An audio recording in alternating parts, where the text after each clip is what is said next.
ایک بیوقوف آدمی نے 4.5 سال میں ساری دنیا سے ہمارے تعلقات خراب کرا دیے تھے، پاکستان کی اکانومی تباہ کرا دی تھی۔ ابھی ہم نے آہستہ آہستہ، اگر نہیں تو پتہ لگ جاتا ان کو سب، ان کے سارے جہاز گرا سکتے تھے ہم، ان کا وکرم گرا سکتے تھے۔ مگر دعا کریں کہ یہ حاجی صاحب نے، ہمارے چیف نے، ہمارے ایئر فورس چیف نے ان پہ رحم کیا تھوڑا سا۔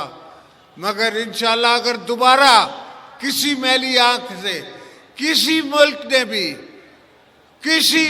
نے بھی دیکھا پاکستان کے طرف، تو یاد رکھو کہ یہاں اسد زرداری بیٹھا ہوا ہے، یہاں پیپلز پارٹی بیٹھی ہوئی ہے۔ شکریہ ادا کرتے ہیں کہ اللہ نے ہمیں موقع دیا کہ ہم نے ایسا چیف بنایا فوج کا جس نے آنکھوں میں آنکھیں ڈال کے ہماری گورنمنٹ کی سپرویژن میں انڈیا کو ایسا منہ توڑ جواب دیا کہ ان کو پتہ پڑ گیا کہ یہ کھیڈ نہیں ہے، وانیا دی سمجھے۔ مودی کو پتہ پڑ گیا کہ یہ مذاق نہیں ہے، پاکستان ہے اور ہم مسلمان ہیں اور ہم اپنی دفاع کرنا جانتے ہیں۔ یہ تو شکر کرو ابھی بھی لوگوں نے تمہارا لحاظ کیا ہے، دنیا نے تمہارا لحاظ کیا ہے۔ اگر نہیں تو پتہ لگ جاتا ان کو سب، ان کے سارے جہاز گرا سکتے تھے ہم، ان کا وکرم گرا سکتے تھے۔ مگر دعا کریں کہ یہ حاجی صاحب نے، ہمارے چیف نے، ہمارے ایئر فورس چیف نے ان پہ رحم کیا تھوڑا سا۔ مگر انشاءاللہ اگر دوبارہ کسی میلی آنکھ سے کسی ملک نے بھی دیکھا پاکستان کے طرف، تو یاد رکھو کہ یہاں اسد زرداری بیٹھا ہوا ہے، یہاں پیپلز پارٹی بیٹھی ہوئی ہے،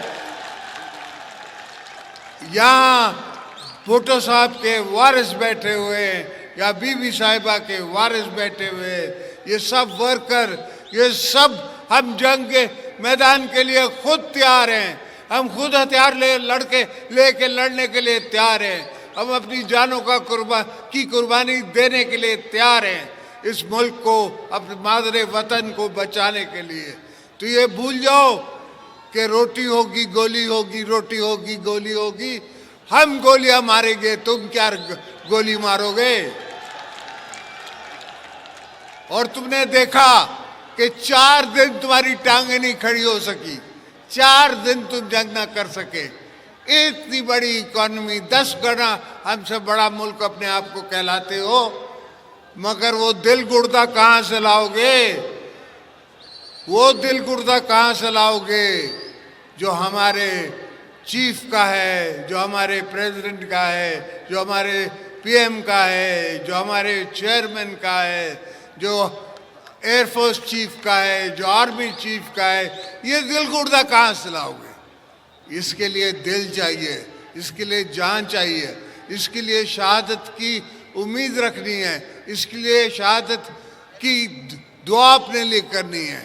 میرا ایم ایس ادھر ہی ہے، اس نے آ کے مجھے کہا کہ سر وہ جنگ شروع ہو گئی ہے۔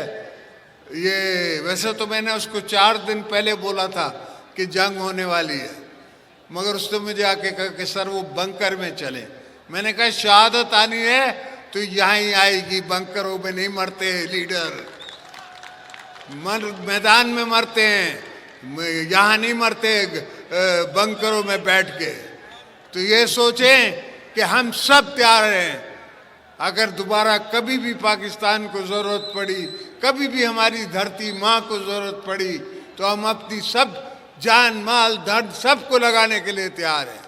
تو دوستو، پاکستان کو سنبھال کے، بی بی کا پاکستان سمجھ کے، ذوالفقار علی بھٹو کا پاکستان سمجھ کے، حضرت قائد اعظم محمد علی جناح کا پاکستان سمجھ کے ہم نے بچانا ہے، چلانا ہے، رکھنا ہے، اور آپ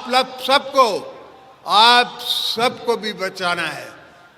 کبھی بھی جب بھی میں جیلوں میں گیا، میں نے یہ نہیں کہا کہ میرے ورکروں کو باہر نکالو، میں نے یہ کہا ورکروں کو اپنا خیال کرو، تم بچ کے رہو، میں ان کو خود ہی اکیلا مقابلہ کروں گا۔ اور یہ سوچ، یہ فکر، یہ دماغ، یہ دل مجھے بی بی صاحبہ سے ملتا تھا کہ بی بی صاحبہ کہتی تھی کہ میں اکیلی ان سب کے لیے کافی ہوں، تو ہم سب پیپلز پارٹی ہم اکیلے ہی دشمنوں کے لیے کافی ہیں، یہ کبھی نہ دشمن سوچے۔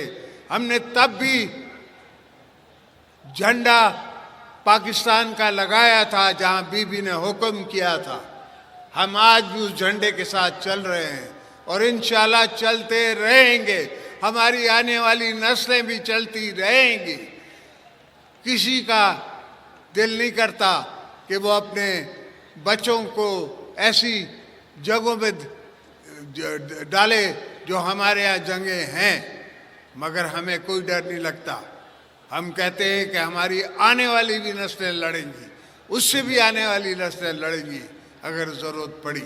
ہم جنگ کے شوقین نہیں ہیں، ہم کس ملک سے لڑنا نہیں چاہتے، مگر اگر کوئی ہماری ساتھ ہمارے گریبان میں ہاتھ ڈالے گا تو ہم اس کو 2 پچاٹ ماریں گے، جس طرح ہم نے انڈیا کو مارا تھا، اب ان کو بھی ماریں گے۔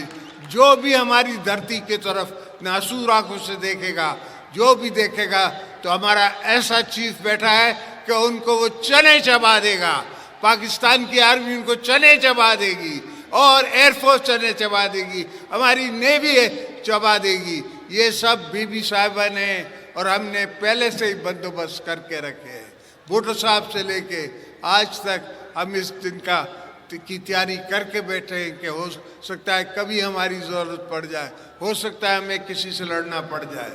تو اللہ کا فضل ہے، اتنی سوچ ہم میں ہے اور اتنی سمجھ ہم میں ہے کہ ہم پاکستان کا دفاع کر سکتے ہیں، اور جب تک ہم میں دفاعی طاقت نہیں ہوگی تو دشمن ہمیشہ ہمارے طرف میلی آنکھ سے دیکھ سکتا ہے۔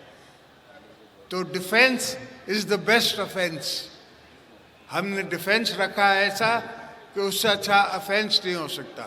جب وہ حملہ کرنے آئے تو ہم پہلے آسمانوں میں ان کا انتظار کر رہے تھے۔ ان کو تب پتہ پڑا جب ان کو سامنے پاکستان ایئر فورس نظر آئی، ان کو تب پتہ پڑا جب کمانڈ دے دی گئی تھی کہ شوٹ دم ڈاؤن۔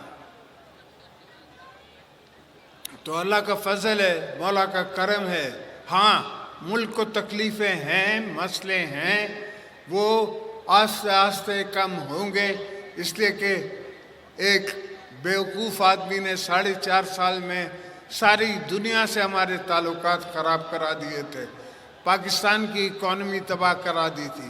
ابھی ہم نے آہستہ آہستہ ساری دنیا سے اپنے تعلقات دوبارہ ٹھیک کیے ہیں، اور مزے کی بات ہے کہ ان تعلقات میں ہمارے ساتھ جنرل عاصم منیر ساتھ ہیں، اور آج ٹرمپ بھی کہتا ہے کہ فیلڈ مارشل، اور فیلڈ مارشل آپ نے اس کو بنایا ہے، پیپلز پارٹی نے بنایا ہے، پاکستان کی عوام نے بنایا ہے۔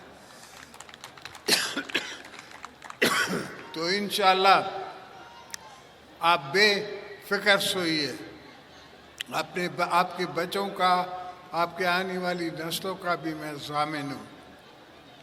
انشاءاللہ سب کے لیے بہتری کر کے جاؤں گا۔ پاکستان زندہ باد۔